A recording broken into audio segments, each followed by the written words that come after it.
Magandang umaga, Pilipinas. Magandang araw, Quezon. Kasama ang buong Talimitan News Team. Ako nga pala si Ronabel Mahilom. Kasama ko ang aking partner, Joyce Ann Umal. Hatid namin ang tampok na balita ngayong araw. O ba, partner, natuto ng ilang taga Mindanao na ihiwalay ang Mindanao sa Pilipinas dahil baka daw maapektuhan ng kanilang buhay at kabuhayan.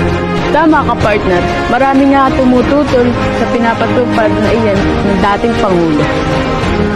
Si Ate Maricel Canoy, isang residente na kasalukuyang nakatira sa Quezon City. Ang mga passport, ang hirap sa amin yun, ma'am. Dahil mga mahirap lamang kami, wala kaming gaanong income na pumapasok sa amin.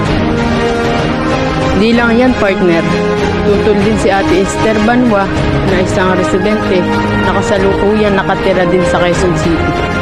Ang tatanungin, partner, tingin mo, dapat bang ihiwalay ang Mindanao sa Pilipinas? Kung ako ang tatanungin, hindi din ako sang-ayon sa paghihiwalay ng Mindanao sa Pilipinas dahil marami ang maapektuhan nito. Sinabi mo, dapat hindi na gawin ang paghiwalay ng Mindanao sa Pilipinas. Sang-ayon ako dyan, partner.